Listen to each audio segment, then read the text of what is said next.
സുഹൃത്തുക്കളെ, സഹോദരങ്ങളെ, നമ്മുടെ മറുനാടൻ മലയാളി ഷാജൻ സ്കറിയായ ആക്രമണവുമായി ബന്ധപ്പെട്ട്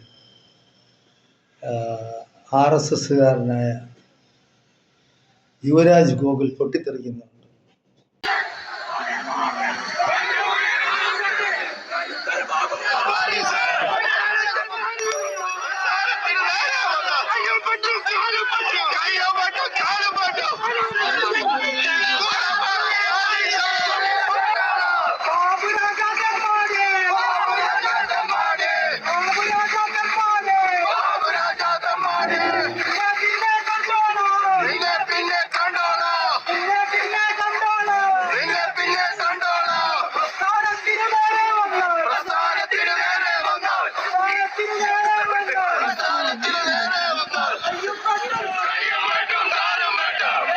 വെട്ടുപോത്ത് വേദമാവുന്ന പോലെയാണ്, അങ്ങനെ ഒരു ചൊല്ലുണ്ട്. അതുപോലെയാണ് ഇവര് ഈ സംഘപരിവാറുകാർ പറയുന്നത്. ശാരീരികമായി ആക്രമിച്ച് ആളുകളെ നിശബ്ദരാക്കുന്ന പാർട്ടിയാണ് RSSും സംഘപരിവാറുകാരും. അപ്പോൾ അവനെല്ലാം താങ്ങുന്ന ഷാജൻ സ്കറിയായി ആക്രമിച്ചപ്പോഴത്തേക്ക് പിന്നെ എന്താണ് പറയുന്നത്? ഇങ്ങനെ ആകാൻ പാടില്ല, ശാരീരികമായി ആക്രമിക്കുന്നതിന് ഇവിടെ മാധ്യമ സ്വാതന്ത്ര്യം ഹനിക്കപ്പെട്ടിരിക്കുന്നു. ഇന്ത്യയിൽ എന്താണ് മാധ്യമ സ്വാതന്ത്ര്യമുള്ളത്? ഇവിടെ രാഷ്ട്രീയ സ്വാതന്ത്ര്യമില്ല, ഇന്ത്യയിൽ മതസ്വാതന്ത്ര്യമില്ല, മാധ്യമ സ്വാതന്ത്ര്യമില്ല. ആരാണിതെല്ലാം ഇല്ലാതാക്കിയത്? നിങ്ങൾ സംഘപരിവാർ ശക്തികളല്ലേ. BJPയും RSSും എന്നാണോ ഇന്ത്യയിൽ പിടിമുറുക്കിയത്, ഭരണാധികാരം കൈയാളിയത്, അന്ന് തൊട്ട് ഇവിടെയുള്ള സ്ത്രീ സ്വാതന്ത്ര്യം പോയി, ഇവിടെയുള്ള മാധ്യമ സ്വാതന്ത്ര്യം പോയി, ഇവിടെയുള്ള മതസ്വാതന്ത്ര്യം പോയി, ഇവിടെയുള്ള രാഷ്ട്രീയ സ്വാതന്ത്ര്യം പോയി. എന്തിനും ഏതിനും നിശബ്ദരാക്കുക. ഒന്നുകിൽ ഭീഷണിപ്പെടുത്തി നിശബ്ദരാക്കുക, അല്ലെങ്കിൽ ഭീഷണിപ്പെടുത്തി അവരുടെ വരുതിയിലാക്കുക, നിശബ്ദരാക്കുക.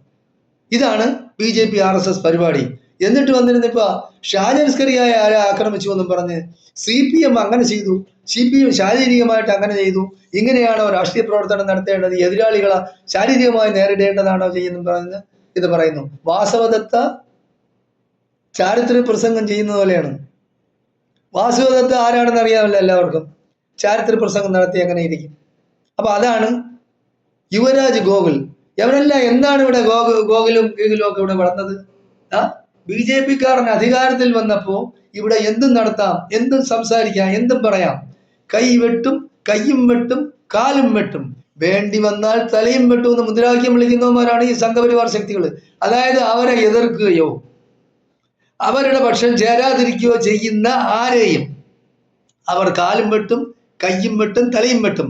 പിണറായി ഗവൺമെന്റ് ഇന്നുവരെ ഒരു കേസെടുത്തിട്ടില്ല അവരുടെ പേരിൽ. അപ്പൊ പിണറായി ഇവരുടെ സംരക്ഷകൻ തന്നെയാണ്. എന്തുകൊണ്ട് കേസെടുത്തില്ല? വേറെ ആരെങ്കിലും ആയിരുന്നു എന്തെല്ലാം കേസെടുക്കുമായിരുന്നു.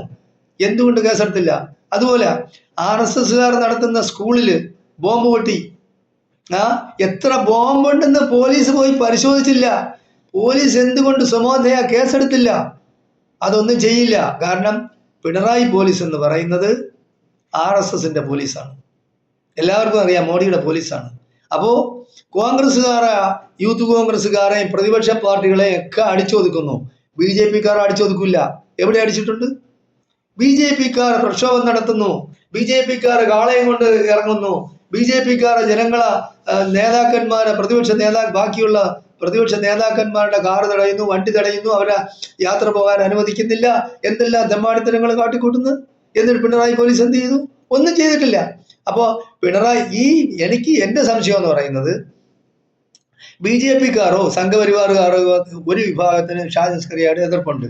അവർ തന്നെ ജയിച്ചാണെന്ന് എങ്ങനെ അറിയാം? എന്തായാലും ശരി, ശക്തമായ അന്വേഷണം നടത്തി മാധ്യമ സ്വാതന്ത്ര്യത്തിനെതിരെ പിന്നെ ഇങ്ങനെ ശാരീരികമായ ആക്രമണം നടത്തിയാൽ അതിനെ നേരിടേണ്ടത് ഇവിടുത്തെ പോലീസാണ്, ഇവിടുത്തെ കോടതികളാണ്. അത് അവർ ചെയ്തോളും. അല്ലാതെ യുവരാജ് ഗോകുലും അങ്ങനെ ഉള്ള പിന്നെ ഈ സംഘപരിവാർ ശക്തികളൊന്നും ഇവിടെ ഇടപെടേണ്ട കാര്യമില്ല. നിങ്ങൾ നിങ്ങൾ പൊതുവെ അക്രമകാരികളാണ്. നിങ്ങൾ ആരെയും എന്തും ചെയ്യാൻ പഠിക്കാത്തവരാണ്. സ്ത്രീകൾക്ക് എന്തെങ്കിലും സ്വാതന്ത്ര്യം ഇവിടെ ഉണ്ടാ? സ്ത്രീകളെ ആയിരുന്നാലും ആർക്കെങ്കിലും എതിരായിട്ട്, ഒരു BJPക്കാരനെതിരായിട്ട് ഒരു സ്ത്രീ കംപ്ലൈന്റ് ചെയ്ത് കഴിഞ്ഞാൽ ആ സ്ത്രീ അവർ കൊല്ലും. അവർ പിന്നെ വെച്ചേക്കില്ല. നിങ്ങൾ കണ്ടതാണ് മണിപ്പൂരിൽ 2 സ്ത്രീകളെ നഗ്നരായി നടത്തിക്കൊണ്ടുപോയി. ആയിരക്കണക്കിന് ആൾക്കാർ BJP RSS സംഘപരിവാർ ശക്തികൾ നടത്തിക്കൊണ്ടുപോയി നഗ്നരാക്കി കൊണ്ടുപോയി. എന്നിട്ട് അവരെ ചുട്ടുകൊന്നു. ആര് ചോദിച്ചു? ആര് പറഞ്ഞു? മോഡി എവിടെ പോയി? മോഡി അന്വേഷിച്ചോ? മോഡി ആഫ്രിക്കയിലും അമേരിക്കയിലും പിന്നെ ബാക്കിയുള്ള രാജ്യങ്ങളിലൊക്കെ ഊര് ചുറ്റുന്നുണ്ടല്ലോ വിശ്വഗുരു.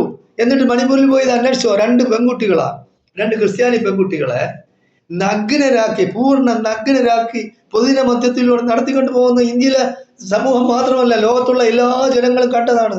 എന്നിട്ട് അവർ ബലാത്സംഗം ചെയ്ത് ചുട്ടുവന്നു. ആരെങ്കിലും ചോദിച്ചാ? എന്നിട്ടാണ് ഇവിടെ പറയുന്ന അക്രമം ചെയ്യുന്നു, മറ്റത് ചെയ്യുന്നു, മറിച്ചത് ചെയ്യുന്നു. നിനക്കൊന്നും വേറെ ഒരു ജോലിയില്ലല്ലോ. യുവരാജ് ഗോഖലെ ശരി, ഇവിടെയുള്ള ഗോപാലകൃഷ്ണൻ ആയിരുന്നാലും ശരി, ജയശങ്കർ ആയിരുന്നാലും ശരി, ഇനിയിപ്പോ പിന്നെ വേറെ വാര്യരായിരുന്നാലും ശരി, ശ്രീജിത്ത് പണിക്കരായിരുന്നാലും ശരി, എവിടെയൊന്നും വേറെ ജോലിയില്ല. നേരം വെളുത്ത് രാവിലെ വന്ന് ചാനലിലിരുന്ന് മോഡിയെ സ്തുതിക്കുകയാണ്. അതിന് അവർക്ക് മാസം തോറും കാശ് കിട്ടും. അപ്പൊ അതിനു വേണ്ടിയാണ് എന്ത് ചെറ്റത്തുരം പൈസ കിട്ടിയാൽ ചെയ്യുന്നവരാണ് RSSന് താങ്ങി നടക്കുന്നവര്. അതിലൊരു വ്യക്തി തന്നെയാണ് ഈ ഷാജൻ സ്കറിയായും. എന്തായാലും ശരി, അനുഭവിച്ചോളണം, അവനവൻ അനുഭവിച്ചോളണം. ചെയ്യുന്ന പ്രവൃത്തികളുടെ പ്രതിഫലം അവനവന് തന്നെ കിട്ടും. എന്തായാലും ഇതിനെപ്പറ്റി ശക്തമായ അന്വേഷണം നടത്തി കുറ്റവാളികളെ നിയമത്തിന്റെ മുമ്പിൽ കൊണ്ടുവരണമെന്നാണ് എനിക്ക് ഇവിടുത്തെ ഭരണ നേതൃത്വത്തോട് പറയാനുള്ളത്. നന്ദി, നമസ്കാരം.